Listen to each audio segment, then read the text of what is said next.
To recap, this is how our first week went.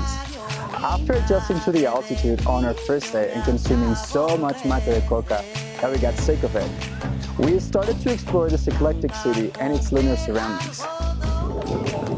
On our second night in town, we decided to confront the reality of our Facebook newsfeed with the reality of the ring.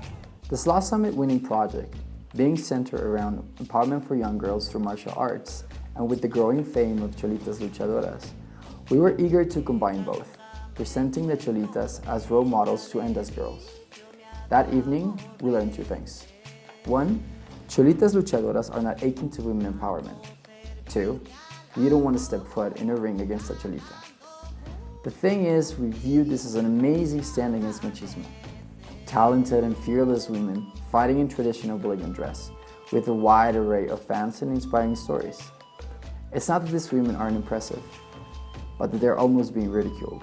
That they were pitted against abusive men who threw them around and spoke of women in less than respectful terms. To be honest, the only part we enjoyed was when two women faced each other in the ring.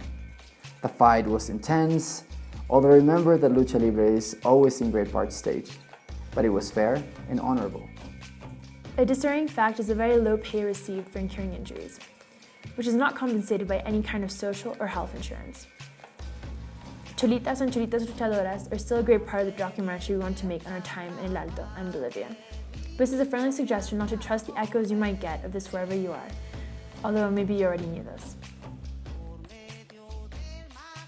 On the 13th, due to our millennial impulse to capture everything that the La Paz city has to offer, and of course for our followers, we made our way to the Mercado de Hechicería.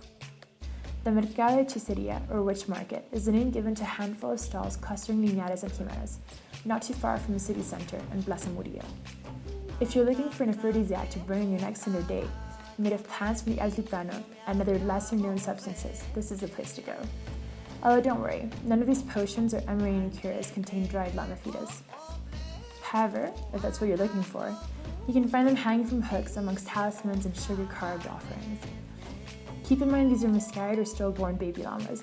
They're not simply killed to be sold. The most interesting part of that little journey into Aymara mysticism were our interviews with some of the stall owners, such as Yvette and Flora.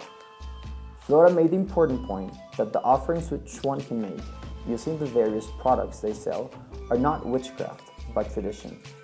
With Flora, we built a mesa or pago with color sweets, chewed coca, llama molded fat, talismans, and other symbols which we casually set ablaze in the middle of the street. Hopefully, our offerings to Pachamama, the Andean deity of nature, asking for love, health, and of course, successful projects in Alto will work. This was a great opportunity to delve into the various systems of beliefs of this rich culture, where Christianism, socialism, consumerism, and Andean roots all cohabit. Something to keep in mind when developing understanding social projects.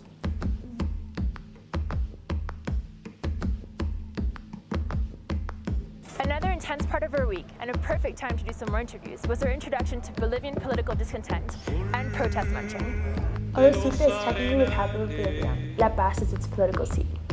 Here you can see the many confrontations between Evo Morales' party, El Movimiento al Socialismo, and the municipal party, or that of the alcalde, the mayor, El Partido Sol. We aren't big fans of Evo's competitive authoritarianism, although it is true that he has promoted indigenous people's rights and lifted some out of poverty. Walking up El Prado, we ran into a protest against the Minister of Labor, Minister Navarro, because of his alleged sale of some mines to the company IMCO. As an activist we interviewed declared, protests are the intestines of La Paz. They might be entangled, but it's a visceral part of the city's movement. Witnessing this kind of political activism is encouraging. If La Paz's people aren't afraid to voice their opinion, then maybe they will stand against the injustices that we in ENDA wish to address.